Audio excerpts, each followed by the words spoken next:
Hey surf skating friends, Steve here to give you 4 quick and simple steps for choosing your ideal surf skate. Over the last year, I've spent over $10,000 on 40 surf skates. And I've done that not for me, but because I've been trying to figure out a good buying process. Because for me, it's been one of the most confusing parts of this process from day one when I got into surf skating.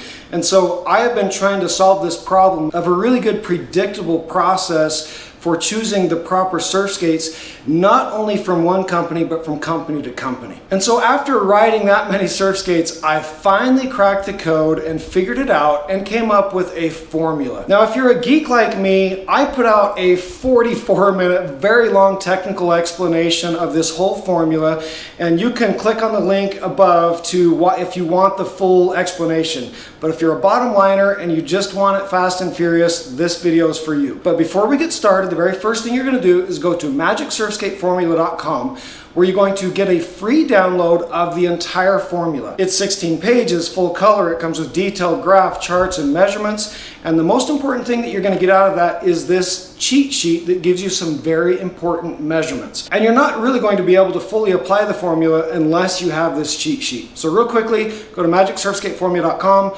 grab your free download so that you have the cheat sheet, and then you can follow along in this process with me. So the very first thing you need to understand when it comes to choosing a surf skate that works for you is that the single most important aspect of a surf skate deck is the wheelbase. If we come from a skateboarding or longboarding background, typically we approach the deck choosing process from a paradigm of looking at the length of the deck as based on our height. But with a surf skate truck, the way the trucks are designed, this is a very flawed methodology for reasons that I'll explain. So because of the way surf skate trucks are designed, it means that wheelbase is by far a more determining factor of how a ride will feel and function for you than the deck length. So the formula can be boiled down to these 2 principles. Principle number 1, the surf skates that fit you best are the surf skates that have a wheelbase that most closely align with your stance width. And then the follow-up principle to that is, because surf skate trucks are designed differently, you have to account and compensate for the change in wheelbase from truck system to truck system.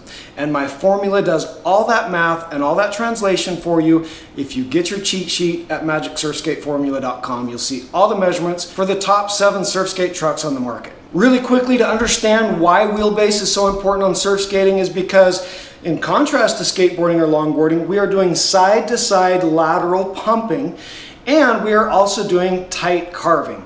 So intuitively, the narrower your wheelbase, the tighter your carving is going to be. The wider your wheelbase, the less of a tight carve you're going to get out of it. But there's a trick to this. With surf skate trucks, if you get a wheelbase that's too narrow, it will be unstable. For example, if I take the Yao Meraki truck, if I am on a surf skate truck and my foot is too far forward, what will happen is this board is going to tip, it's going to jackknife and wheel bite, and I'm going to eat pavement. What that means is if my wheelbase is too narrow for my stance, I will be too heavily weighted on the front and my truck won't support it, because you have to ride behind most surf skate trucks. Or if you don't have the issue of tipping off the front, here's an example. This is a Mindless board, and this has a very narrow wheelbase. I'm not actually sure, but the issue with this one for me, and I can just stand on this and you can see how my natural stance, I want to be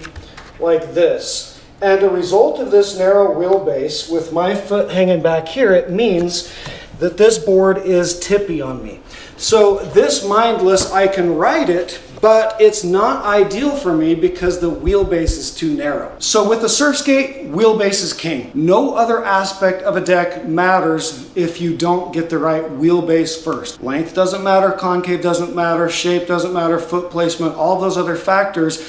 The very first thing you have to start with is getting your wheelbase. So once we understand the importance of wheelbase on a surf skate, step 1 of the formula is to determine the wheelbase range that your stance width will support. So how do we measure our stance width? Well, here's my methodology.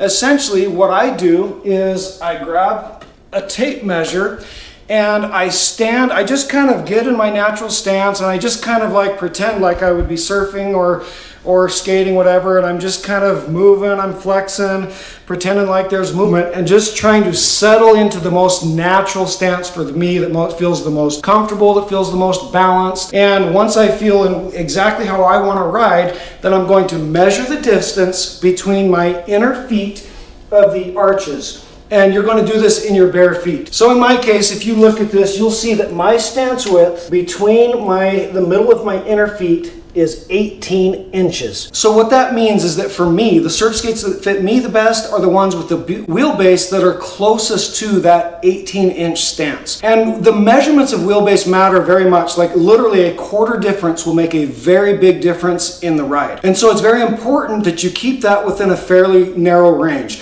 So once you have your stance width, then what you're going to do is you're going to add an inch above it, and then you're going to subtract an inch below it. And that gives you your wheelbase range. And once you have your wheelbase range, you are only looking for the surf skates on the market within that wheelbase range, because no other surf skates will even work for you, no matter what the other aspects of the board are that you may like. So for example, if you measure a 16-inch stance, your surf skate wheelbase range will be between 15 and 17 inches. In my case, with an 18-inch stance, my wheelbase range that I'm looking for in a surf skate is between 17 and 19 inches. Okay, so once we have our wheelbase range as determined by our stance width, now we have to understand how the different truck systems influence this whole process. Not all surf skate trucks are alike. Here is a Carver C7, and on the Carver C7, when they measure wheelbase, the most common way to measure it, there's actually 3 ways they do it, but the most common way is between the inner bolts. So this is the Carver Green Room, and the wheelbase on this is 18 and 7/8. So between this inner bolt to this inner bolt is 18 and 7/8 inches. But it gets complicated with surf skate trucks because the way this truck is designed, your axle hangs below your pivot point. So you cannot stand above this pivot point or you're going to tip. Now in the case of the Carver C7, the axle on the Carver C7 is the most closely aligned with accurate wheelbase measurement than any other surf skate truck. So for example, if you compare the Carver C7 to the Yao Meraki, you will notice that the Yao Meraki actually hangs back 1 3/4 inches from behind where the axle of the C7 fits. Take the Carver Proteus, and this is an 18 and 3-inch wheelbase as measured from the inner bolts, if you can see that measurement. Now if you take this Yao Pukas Dark, you're going to see that it has again, this is to make things even more complicated, I think Yao's measurements are off by probably almost like a 1/2 inch or a 1/4 inch, but this supposed to be 20 inches, but you can see that's closer to maybe 19 and a half or 19 and 3/4. But regardless, even though you've got a wider wheelbase on the Pukas Dark, if you can see down here, you will see that they essentially have the exact same wheelbase. Why? Because the axle of the Yao Meraki hangs back further than the Carver CX. So now here's where we grab our cheat sheet. I did the measurements to determine on the top 7 surf skate trucks how the measurements compare and how they influence wheelbase. And what you'll do is you'll get your stance width, which will give you your wheelbase range. And if you'll look on this, you'll see that the Carver C7 is the base truck, which means that it has what I'm going to call stance width equivalency, by which I mean if your stance width is 18 inches like mine and your wheelbase range is between 17 and 19, on a Carver C7, those are the exact measurements I'm looking for on a Carver deck. I'm looking for wheelbase ranges between 17 and 19 inches on a Carver C7. But all of the other trucks from there need to be accounted for how they move back from the Carver C7. So if I figure out my measurements for a Carver C7 and then I want to go buy a Yao, what that means is I'm going to take, in my case, my 18-inch stance. On a Carver C7, my wheelbase range is between 17 and 19 inches. But if you take this down to the Yao Meraki, you lose 1 3/4 inches of wheelbase on the Yao Meraki compared to the Carver C7. Therefore, for a Yao Meraki, the stance width I'm looking for on decks are between 18 and 3/4 and 20 and 3/4 of an inch. And this is so critical because too many surf skaters, including me, I've spent thousands of dollars buying surf skates that didn't even work for me because I didn't know it. For example, on the Yao Meraki, I first started on the Yao Malibu, which is a 23.5-inch wheelbase. And then I wanted something more nimble, and so I got the Yao Padang Padang. But as I just showed you on that chart, My minimum wheelbase range on a Yaomeraki is 18.75 inches, and this is where I say a 1/4 inch makes a huge difference. The end result of that narrower wheelbase is that it was too narrow for me, which meant it narrowed up my stance, and therefore I had to be kind of ginger on it. It was tippy. I couldn't be really aggressive, all as a result of a 1/4 inch. So it's very important that you get within that proper wheelbase range for your truck. So those are our first 2 steps. We understand wheelbase, we get our wheelbase range as based on our stance width after measuring our stance, and then we go to our cheat sheet, and that tells us exactly the wheelbase range that we're looking for on any particular surf skate truck that will work for our stance width. Once we're to that point, of the 106 models that are in the top surf skate companies in the world right now, you'll narrow that down to only the models for every single company that will actually fit your stance width. From there, we go to step 3. And that is narrowing down our deck based on our style and purpose. And when you look at your free download in the formula, you're going to see a wheelbase range calculator. Here's the bottom line of how to look at that. The wheelbase ranges that are in the upper range of your stance. So for example, for me with an 18-inch stance, it means the wheelbase ranges that are in that 18 to 19-inch range. Think of those as cruising sedans. The surf skates within the lower range of your stance width, in my case that's the 17 to 18-inch range, think of those as more nimble sports cars. Because again, the simple principle is the tighter your wheelbase, the more nimble you're carving. The wider your wheelbase, the less nimble you are. So wheelbase is on the narrower range, sports car. Wheelbase is on your upper range, sedan for cruising. So for example, with me on my carvers, I use my Carver Proteus, which is my favorite carver for cruising because it's pretty much my exact stance width, 18 3/8 inches. So this is my cruiser ride, and my cruiser ride, I have some concave on this deck, but you don't need a lot of concave on a street cruiser, right? I'm not doing real tight, super sharp maneuvers with this. We're just doing glidey cruising for longer distances. On the other hand, when I ride in bowls, I use the Carver Blacktip.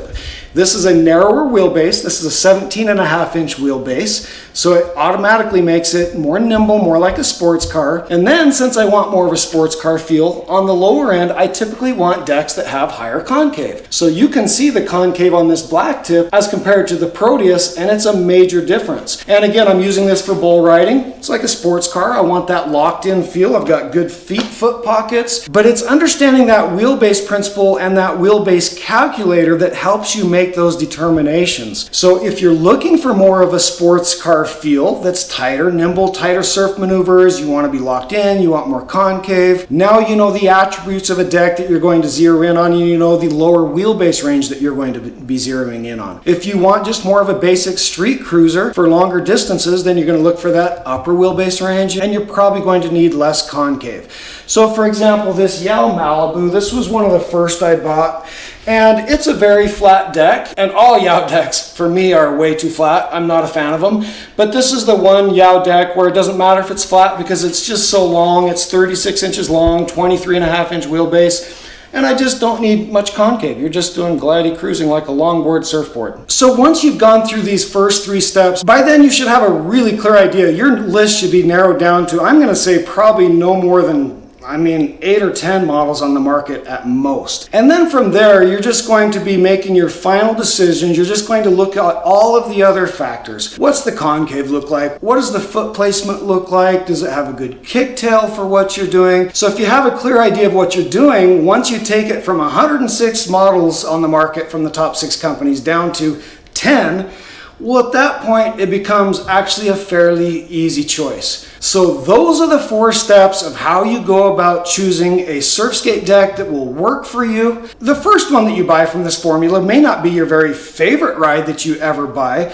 but I can guarantee you that if you follow the formula properly, it will at least fit you, and you won't be wasting money on a surf skate that has a wheelbase that's either too narrow or too wide for you. If it's too narrow, it's not even going to work, and it's going to be even dangerous for you. If it's too wide for you, it's just going to be harder to pump, not as fun, not as nimble, and you're just not going to get as much performance out of it. So go to magicsurfskateformula.com if you haven't already, download the full formula, follow those step-by-step instructions for choosing your ideal surf skate.